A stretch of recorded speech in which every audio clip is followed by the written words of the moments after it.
ذرا ہٹکے میں خوش آمدید. میں ہوں شاہزیب جیلانی. میرے ساتھ موجود ہیں زرار کھوڑو اور اسلام آباد سے ہمارے ساتھ ہیں وسعت اللہ خان. ملک کے اندر جو پچھلے چند ہفتے کے حالات رہے ہیں اس میں ایک بے یقینی کی کیفیت ہے, الزام تراشی کا بازار ہے, افواہیں ہیں. آج ایک ڈیولپمنٹ ہوئی جس سے کم از کم ایک چیز کلیئر ہو گئی. آرمی چیف ریٹائر ہوں گے نہیں ہوں گے, ان کو ایکسٹینشن چاہیے. آج یہ خبر آئی کہ آرمی چیف قمر جاوید باجوہ منگلا اور سیالکوٹ گیریزن گئے اور بظاہر ان کے اس دورے کو ایک الوداعی دورہ بتایا گیا.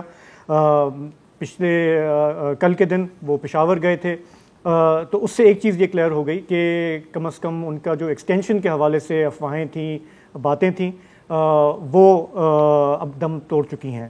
تو پروگرام میں اس حصے میں ہم اسی پہ تھوڑی سی نظر ڈالیں گے. اچھی بات ہے کیونکہ میں نے بریانی کی شرط لگائی ہوئی ہے اس چیز. بریانی آپ جیت گئے, میں بہت جیت گئے, ہار گئے؟ ابھی جیتنے والا ہوں, جیتنے والے ہیں.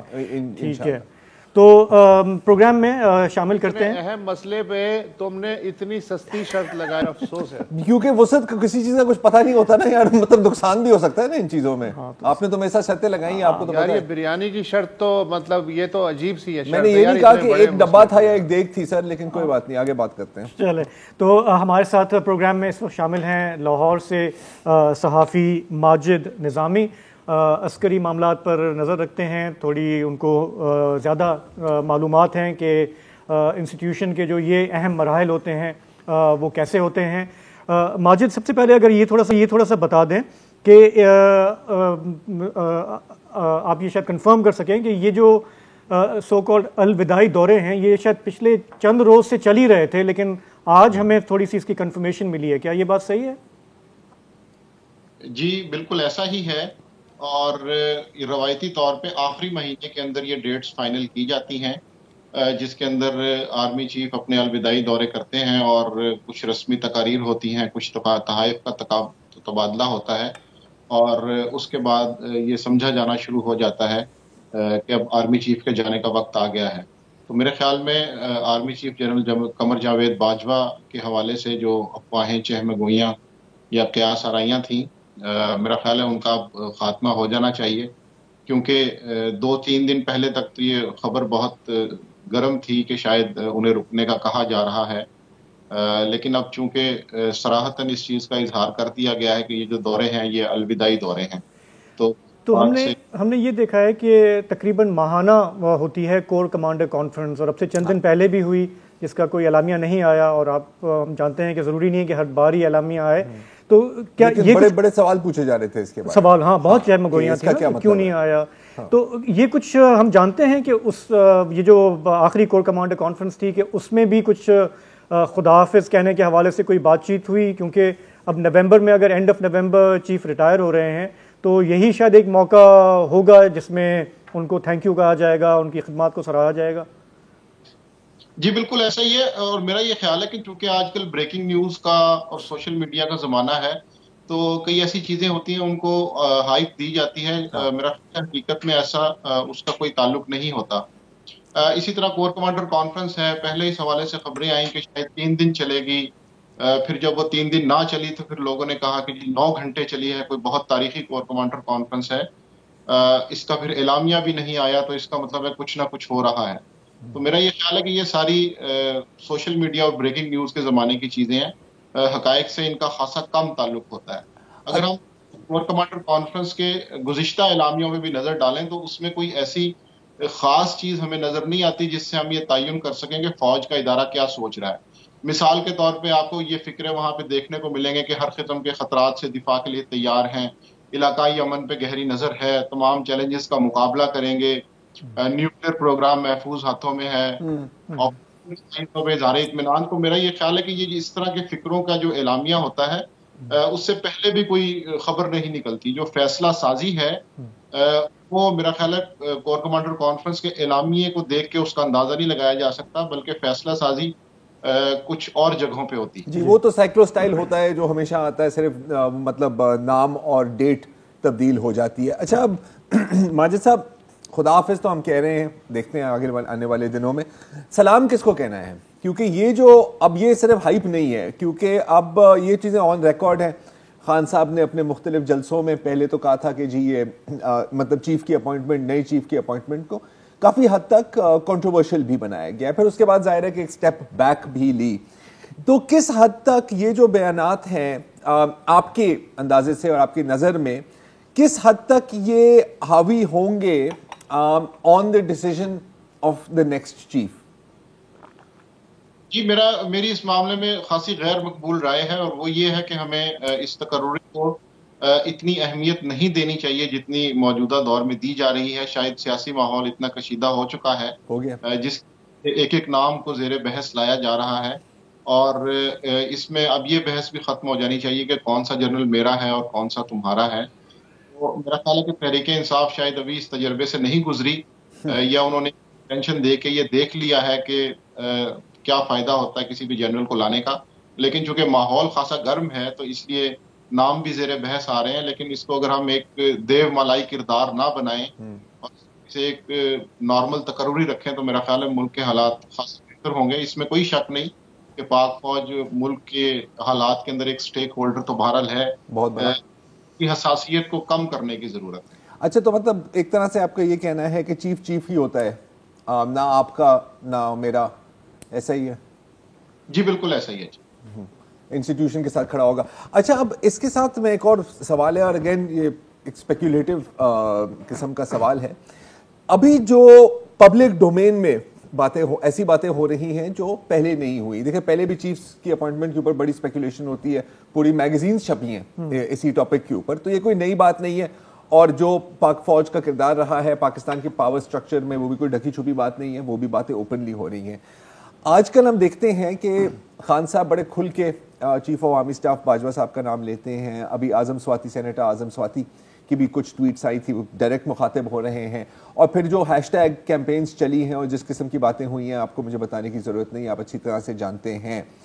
ایک چیز ہوتی ہے جس کو ہم کہتے ہیں انسٹیٹیوشنل میموری فوج کی، کہ یاد رکھا جاتا ہے کہ یار کس نے کیا کیا تھا، کس وقت کیا تھا، کیوں کیا تھا، اور یہ چیزیں فائل میں جاتی ہیں. چیف آئے چیف جائے، اس سے کوئی فرق نہیں پڑتا. نیا جو چیف آ رہے ہیں یا جو بھی آئیں گے، جیسے آپ نے کہا کہ اتنا فرق نہیں پڑتا کہ کون آئیں گے، رائٹ، کیونکہ چیف چیف ہوتا ہے، فوج کا ہی ہوتا ہے. کس حد تک آپ کا خیال ہے وہ یہ دیکھ رہے ہوں گے جو آج کل چل رہا ہے، اور یہ تھنکنگ ہوگی کہ یار ہم نہیں چاہتے کہ ہمارے ساتھ آتے ہوئی ہی اس طرح کا سلوک کیا جائے؟ آپ کا کیا خیال ہے؟ جی یہ بات بالکل درست ہے، اور ایسا لگتا ہے کہ نئے آرمی چیف کو بہرحال یہ خیال ہوگا کہ ملک کی ایک بڑی جماعت کے ساتھ جو اس وقت ایک سیاسی حرارت کا ماحول ہے اور سیاسی کشیدگی کا ماحول ہے، اسے کم کیا جائے. اس میں میں آپ کو جنرل کیانی کی مثال دینا چاہوں گا کہ جب جنرل مشرف کے وہ vice chief of army staff تھے اور جب وہ آرمی چیف بن گئے تو یاد رکھیے وہی کور کمانڈر کانفرنس تھی، وہی 18 سے 22 جنرل تھے، لیکن 8 سے 10 مہینے کے اندر جنرل مشرف کی ساری پالیسیز کو پیک کر کے سائڈ پہ رکھ دیا، نیا لاہے عمل لے کے آ گئے. تو اس لیے یہ توقع رکھنا کہ نیا چیف پرانی پالیسیز کو لے کے چلے گا، میرا خیال ہے اس پہ ایک سوالیہ نشان ہے، کیونکہ بہرحال انہیں یہ احساس ہے کہ اس وقت فوج اپنے کردار کے حوالے سے ایک پارٹی بن چکی ہے اور اس کا کوئی نہ کوئی حل نکالنا ضروری ہے. مطلب کہ کورس کریکشن ہو سکتا ہے کہ ہم کچھ قسم کی کورس کریکشن دیکھیں. ظاہر ہے کہ وہ کیا ہوگا یہ تو آنے والے وقت ہی بتائے گا. جی بالکل ایسا ہی ہے، اور اس میں چونکہ امید یہ کی جا رہی ہے کہ چونکہ موجودہ آرمی چیف کی پالیسیاں کچھ ایسی ہیں کہ جس میں یہ دیکھنے کو مل رہا ہے کہ آئندہ کچھ سالوں میں وہ اپنے آپ کو نیوٹرل رکھیں گے، لیکن اس کا اصل امتحان اس وقت شروع ہوگا جب نئے آرمی چیف آئیں، اور اس وقت وہ کیا سوچتے ہیں. میرا خیال ہے وہ زیادہ امپورٹنٹ ہوگا. ایسا مشکل ہوگا کہ پرانے چیف کی پالیسیز کو نیا چیف بھی لے کے چلے. مطلب ایک نئی ڈاکٹرائن دیکھنے کو ملے گی. ماجد یہ بتائیے گا کہ اب آنے والے دنوں میں جو پروسیس ہے، جیسے آپ نے کہا کہ یہ آخری مہینے میں یہ سب ہو رہا ہوتا ہے، تو آنے والے دنوں میں ہم اور کیا ایکسپیکٹ کریں گے کہ چیف کے یہ جو الوداعی دورے ہیں یہ چلتے رہیں گے، اور پھر ظاہر ہے کہ گورنمنٹ جو ہے وہ مشاورت کر رہی ہے، لنڈن میں میٹنگز ہو رہی ہیں، تو وہ جو پروسیس ہے وہ کیا next week do you see happening?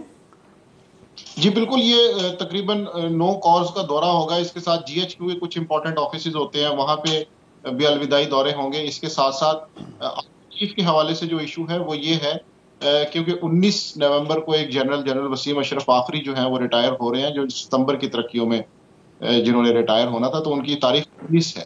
تو 19 کے بعد 20 سے جنرل عاصم منیر جو ہے وہ سینیارٹی لسٹ میں نمبر 1 پہ آ جائیں گے. تو مجھے ایسا لگتا ہے کہ 20 تاریخ کے بعد سے جو تحریری عمل ہے یا جو فائل چلنے کا عمل ہے وہ شروع ہوگا، اور اس کے حساب سے پھر ترتیب بنا کے تو اس کو موو کیا جائے گا. اس سے 19 سے پہلے ایسا لگتا نظر نہیں آتا. اوکے اچھا، تو ماجد صاحب آپ کی میں گٹ فیلنگ جاننا چاہ رہا ہوں، صرف یہ آپ کی پرسنل فیلنگ ہے. نئی اپوائنٹمنٹ کے بعد کیا آپ کو لگتا ہے کہ کچھ حد تک سیاسی ٹیمپریچرز بے شک ٹیمپریریلی تھوڑی دیر کے لیے کم ہوں گے؟ مجھے ایسا لگتا ہے جی کہ اگر تقرری میں تحریک انصاف کی مرضی شامل نہ ہوئی تو شاید تقرری کو مزید متنازع بنانے کی کوشش کریں گے. اور ابھی عمران خان صاحب جو کچھ نام اپنے پاس محفوظ رکھے ہوئے ہیں، ہو سکتا ہے کہ وہ نئے آنے والے آرمی چیف کا نام بھی ان ناموں میں شامل کر کے بتائیں کہ میرے خلاف جو کچھ ہوا اس میں یہ بھی شامل تھے. تو اس لیے یہ کہنا کہ معاملہ فوراً حل ہو جائے گا مجھے ایسا لگتا مشکل نظر آتا ہے. نئے آرمی چیف کو لیکن ماجد اس میں تھوڑا سا میں ایک تھوڑی سی مختلف شک کا فائدہ بھی دینا چاہتا ہوں کہ عمران خان کے پاس سنہری موقع بھی ہے ڈی ایسکلیٹ اگر وہ کرنا چاہیں. وہ یہ کہہ سکتے ہیں کہ ٹھیک ہے جی، اب تک جو ہوا یہ فوج کا یہ جو باب تھا اس کے دوران یہ ہوا، اب ہم نئے آرمی چیف کو بھلے منہ سے نہ کہیں، نئے آرمی چیف کو کچھ مہلت دینا چاہتے ہیں تاکہ وہ سیٹل ان ہو کے معاملات کو اثر نو دیکھیں.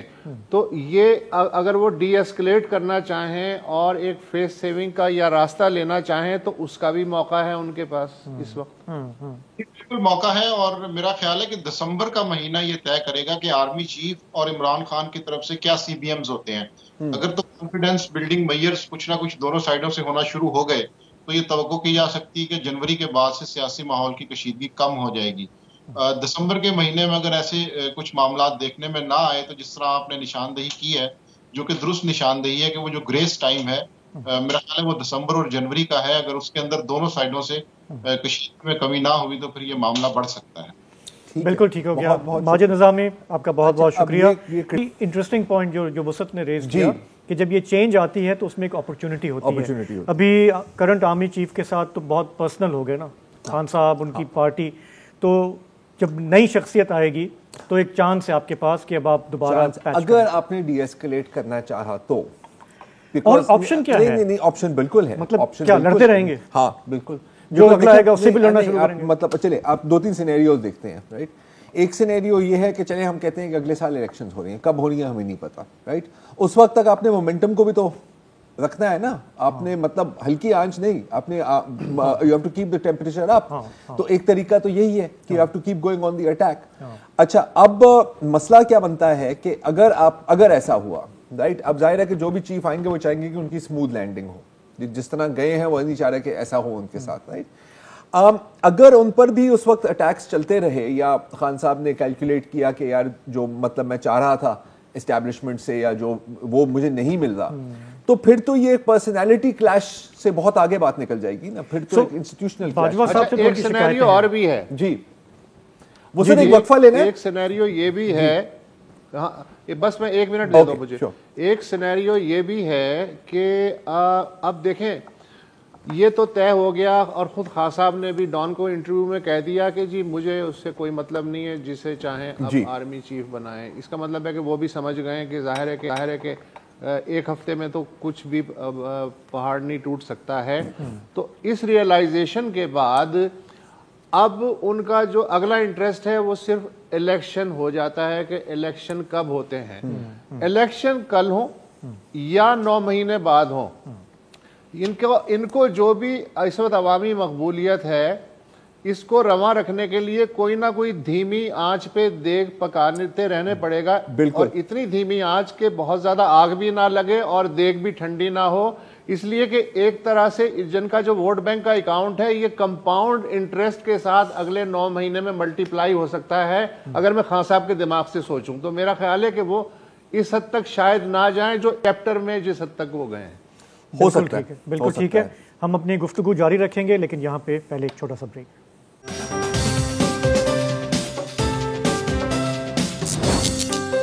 ویلکم بیک جی. ابھی ہم بات کر رہے تھے کہ چیف آف آرمی اسٹاف لگ تو رہا ہے کہ ایکسٹینشن نہیں لیں گے اور جا رہے ہیں, الوداعی ٹور بھی چل رہے ہیں. اب ظاہر ہے کہ جب ہم یہ بات کرتے ہیں تو پاکستان فوج کے ایک پولیٹیکل رول رہا ہے, حالانکہ ابھی آج کل یہ کہا جا رہا ہے کہ جی ہم پیچھے ہٹ گئے, ناٹ انٹرفیئرنگ ان پالیٹکس, ٹھیک ہے, لیکن ایک تاریخی کردار رہا ہے اور انفیکٹ کافی ریسنٹلی تک اگر ہم دیکھا جائے تو.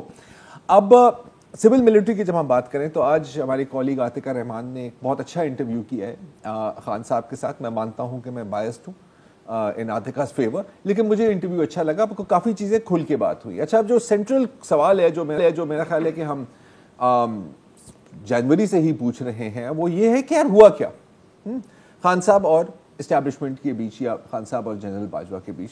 تو وہی بھی سوال پوچھا گیا, مختلف باتیں ہوئی, جنرل فیض کا بھی ذکر کیا خان صاحب نے, یہ بھی کہا کہ جی وہ علیم خان کو بنانا چاہ رہے تھے پنجاب سی ایم, لیکن اس کے خلاف کیسز تھے تو میں نہیں ان کو بنانا چاہ رہا تھا, اور کہ الیکٹرک ووٹنگ مشینز کے حق میں نہیں تھے کیونکہ ان سے ریگنگ ناممکن ہو جاتی ہے. اچھا, یہ بڑی انٹرسٹنگ بات ہے.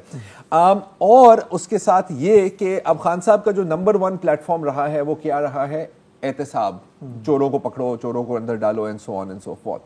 اب خان صاحب کہتے ہیں کہ اب بدقسمتی سے نیشنل اکاؤنٹیبلٹی بیورو میرے ہاتھ میں ہی نہیں تھا, یہ فوج سنبھال رہی تھی ساری. اور پھر مجھے پتا لگا کہ یار یہ تو احتساب کے بارے میں ہے ہی نہیں, یہ کرپشن کے بارے میں ہے ہی نہیں, یہ تو ہے کنٹرول کے بارے میں کہ آپ کیسز کرو, ان کیسز سے آپ دباؤ ڈالو, کے ذریعے آپ دباؤ ڈالیں تاکہ وہ آپ کے مطلب مرضی کے مطابق چلے. اچھا, اب ہم جیسے جلے سڑے لوگوں کے لیے یہ بریکنگ نیوز نہیں ہے, رائٹ.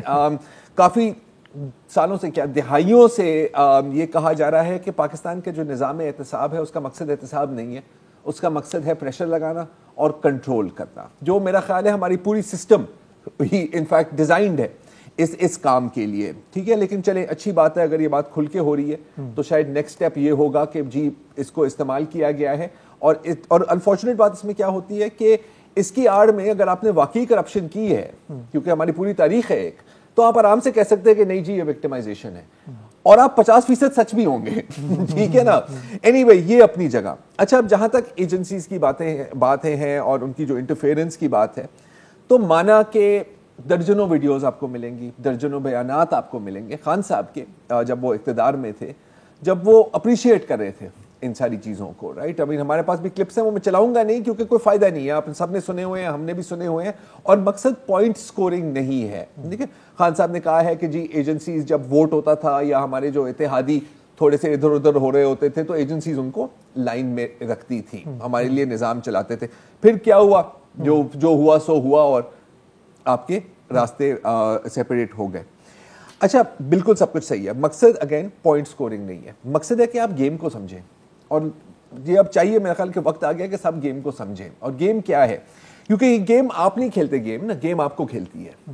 اور گیم یہ ہے کہ یار کوئی ڈیل ہوتی ہے, ایک کانٹریکٹ سائن ہوتا ہے یوزلی بٹوین جو بھی پارٹی یا پرائم منسٹر آتا ہے اینڈ اسٹیبلشمنٹ. اچھا, اس کو ظاہر ہے کہ اس میں کچھ شرائط و ضوابط ہوتے ہیں, لاگو ہیں, اور وہ آپ انشور کرتے ہیں. ایک تو اگر آپ کو وہ ڈیل کے تحت بھی لاتے ہیں تو وہ انشور کرتے ہیں یوزلی کہ ایک ادھوری مینڈیٹ ہو, کہ چھوٹی چھوٹی کنٹرولبل پارٹیز ہوں, تاکہ آپ بہت زیادہ کمفرٹیبل نہ ہوں اور تاکہ آپ ہمیشہ کے لیے ان کے مرہون منت رہیں. اور جب ایسے ہوتا ہے تو پھر آپ کو کنٹرول کیا جا سکتا, ٹھیک ہے, اور آپ کی باتیں, آپ کو ان کی باتیں بھی ماننی پڑتی ہیں. اچھا, جب آپ اقتدار میں ہوتے ہیں تو آپ کہتے ہیں یار چلو ٹھیک ہے, صحیح ہے, مانا کہ زیادہ تر پاور ان کے پاس ہے, لیکن کچھ پاور تو ہمارے پاس بھی ہے, پروٹوکول بھی مل رہا ہے, سب کچھ ہو رہا ہے.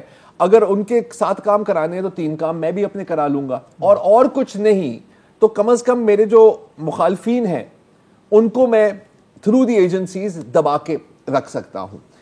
اب یہ کانٹریکٹ صرف اس وقت تک چلتا ہے جب تک آپ ان کی ساری باتیں مان رہے ہو. جب پاور شیئرنگ اگریمنٹ میں ایک بریک آتی ہے, اور کیونکہ یہ ناممکن ہے کہ آپ ہر ایک بات مانیں, تو بریک تو آنی ہی آنی ہے, تو پھر یہ ساری سائیکل آپ کی ریپیٹ ہوتی جاتی ہے نا, ریپیٹ ہوتی جاتی ہے. اچھا, یہ اور اس وقت کیونکہ باقی ساری پارٹیز کو باشمول عمران خان ان 2016-2017 وہ سمجھتے ہیں کہ کیا گیم ہے, تو وہ بھی بیٹھے ہوتے ہیں ویٹنگ کہ ایسی کوئی ایک ایشو آئے گا کہ ان کے بیچ میں ترک تعلقات ہوگی اور ہم کہیں گے کہ سر ہماری باری اب آ گئی ہے. اچھا, یہ ہماری سسٹم کی خامی نہیں ہے. لوگ کہتے ہیں نا کہ یار ہمارا سسٹم از بروکن. یہ سسٹم کی خوبی ہے, ہماری سسٹم ڈیزائنڈ ہی اس طرح ہے. کہ ہر 3-4 سال بعد اس طرح کا کرائسس ہو تاکہ control cities where it controls. جو سوال میں آپ دونوں سے پوچھنا چاہ رہا ہوں کہ کیا اب ممکن ہے کہ اس سائیکل کو توڑا نہ جائے, کمزور کیا جائے؟ کیا کچھ اویئرنس آ رہی ہے ہمارے پبلک میں, اور بالخصوص جو پی ٹی آئی کے سپورٹرز ہیں؟ کیونکہ اگر آپ نے 1-2 سال پہلے بھی یہ باتیں کی ہوتی نا کہ جی یہ سب کچھ یہاں سے چلایا جاتا ہے تو آپ کو غدار کہا جاتا ہے. اب سچویشن تھوڑی ڈیفرنٹ ہے. ایک مسئلہ جو ہم نے دیکھا ہے ہمیشہ وہ یہ ہے کہ جب ایک نسل کے کچھ لوگوں کو تھوڑی سی سمجھ آتی ہے, ایک نئی نسل تیار ہو جاتی ہے یوز اور ایکسپلوئٹ ہونے کے لیے. تو آپ دونوں سے میرا سوال ہے, بریک سے پہلے, بریک سے بعد میں آپ سے جواب لوں گا کہ ہم کیا اپنے جواب کے بارے میں سوچتے ہیں. آپ سوچیں, بریک کے بعد ہم واپس آتے ہیں, پھر کوشش کریں گے میں اور وسط تھوڑا سا اس میں ایڈ کرنے کی.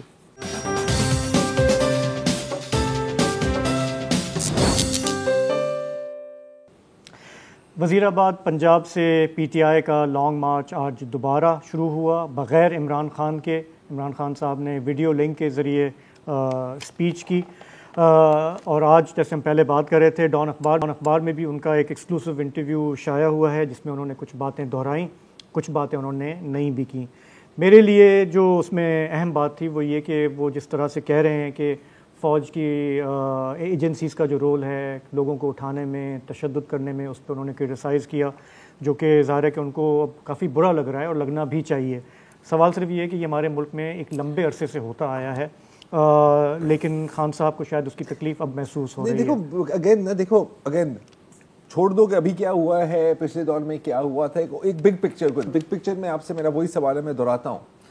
یہ جو ہمارا جس کو ہم پیار سے اپنے ہمارے نظام کہتے ہیں, اور بالخصوص میں بات کر رہا ہوں سول ملٹری کی, کیا آپ کو لگتا ہے کہ اب یہ انڈرسٹینڈنگ آ رہی ہے عوام الناس میں؟ پولیٹیکل پارٹیز وہاں سے ہی اپنی انڈرسٹینڈنگ لیں گے نا کہ انٹرفیئرنس. پہلے اس سوال کا جواب بسم اللہ سر کوشش کروں دینے کی. جی وہ سب اچھا دیکھو بات یہ ہے کہ تمہارا اوریجنل سوال ہے زرار کہ جی کیا یہ سائیکل ٹوٹ سکتا ہے, کیا اویئرنیس آ رہی ہے. دیکھو عام آدمی میں ہمیشہ سے ہی اویئرنیس تھی, وہ ہمیشہ سے اس منحوس سائیکل کو توڑنا چاہتا تھا کہ جس میں 75 سال سے ہم پھنسے ہوئے ہیں.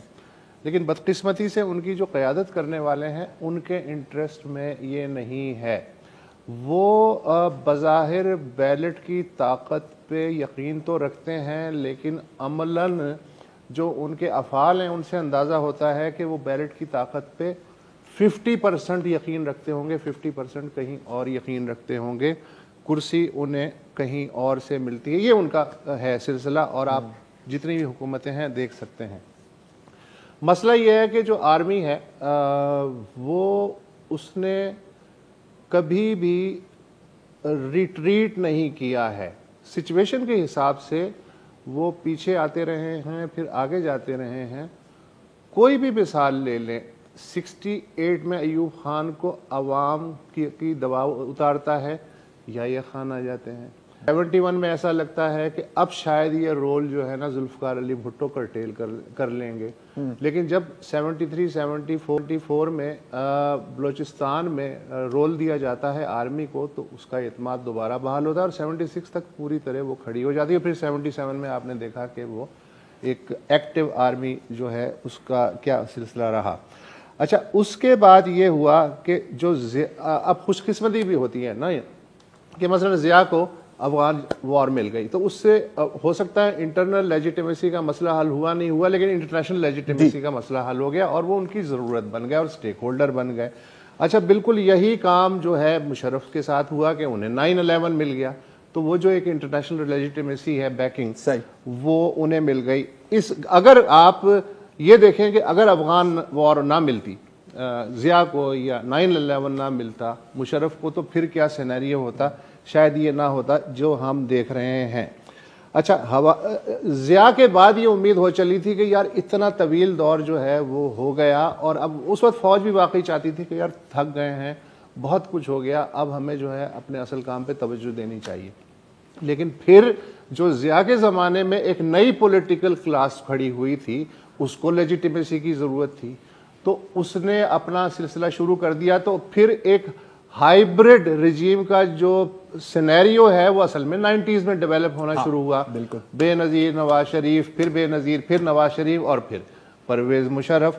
اچھا پرویز مشرف کا میں آپ کو بتا چکا ہوں. اچھا جب پرویز مشرف کی گرفت کمزور ہونے لگی 2007 میں, تو تب ایسا لگا کہ نہیں یار تھک گئے ہیں یہ لوگ, اب یہ چاہتے ہیں کہ پولیٹیکل کلاس جو ہے وہ معاملات کو سنبھالے.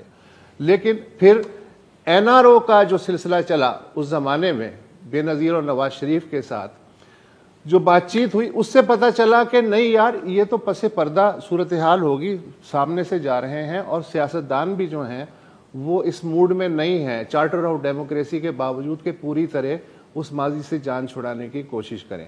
تو آپ نے دیکھا کہ پریزیڈنٹ زرداری 5 سال پورے کیے, لیکن کس طرح پورے کیے؟ بیک وقت وہ ایک ہاتھ سے 5 گیندیں اچھالنے کے ماہر تھے, اس لیے انہوں نے پورے کر لیے اور کوئی گیند انہوں نے گرنے نہیں دی. وہ ان کی 3 آنکھیں تھیں, 2 سامنے دیکھتی تھیں اور ایک جو ہے ان کے پیچھے لگی ہوئی تھی وہ دیکھتی تھی. اس حالت میں انہوں نے پھر بھی انہیں وزیر اعظم بننے پڑے. پھر جو ہے نواز شریف جو کہ اس وقت تک آرمی کے ولن بن چکے تھے لیکن مجبوری تھی, انہیں دوبارہ لانا پڑا.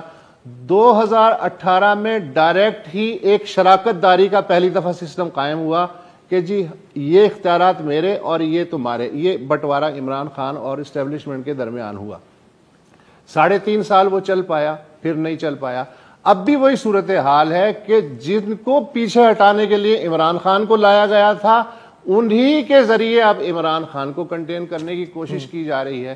تو یہ چیزیں سوٹ کرتی ہیں کہ جی جو تم نے شروع میں بات کی تھی کہ کسی کو ڈسیو پاور نہ دی جائے تاکہ وہ بعد میں چیلنج نہ بن سکے. اچھا سوال یہ ہے کہ جو سیاستدان ہے اس کے پاس یا تو ووٹ کی طاقت ہے یا پھر وہ تھوڑا بہت جوڑ توڑ کر سکتا ہے, اور ایک ترک کہاوت ہے کہ غلام کا غصہ صرف غلام پہ ہی نکل سکتا ہے. تو آپس میں لڑتے رہو لیکن ہم تک آنچ نہ آنے دو. تو اس وقت بھلے عمران خان کی پارٹی ہو یا پی ڈی ایم ہو, ان کا اصل مسئلہ یہ نہیں ہے کہ فوج کو پیچھے سیاست سے بالکل طائب ہو جانا چاہیے. ان کا اصل مسئلہ یہ ہے کہ یار جدوں اسی موجود سی تے توانوں اس بندے نو لیان دی کی ضرورت سی, اسی مر گئے سی. یہ ہے پرابلم. جب تک یہ پرابلم سالو نہیں ہوتا ود ان پولیٹیکل کلاس, یہ چمن یوں ہی رہے گا. تو مطلب کہ بیٹھ کے بات کرو, نہیں تو کچھ نہیں ہونے والا. ایسا ہی ہے نا ایونچولی. میں صرف اتنا کہوں گا کہ میں خیال ہے کہ تھوڑی سی ایک پازیٹیو چینج آئی ہے, اور وہ یہ ہے کہ اگر ہم دہائیوں کو دیکھیں تو ایک وقت پہ پھانسی دی جاتی تھی, ایک وقت پر کوز ہوتے تھے, 58(2) تھا, اب ہم آ گئے ہیں ووٹ آف نو کانفیڈنس اور اس طرح کی چیزوں RTS پر. تو ایک انکریمنٹل بہتری تو آئی ہے اور آج تو پہنچ گئی ہے. ویسے ہاتھ میں صفائی آ گئی ہے, ہاتھ میں صفائی. چلیں یہ بھی ایک پوائنٹ آف ویو ہے. چلیں وقفہ لیں.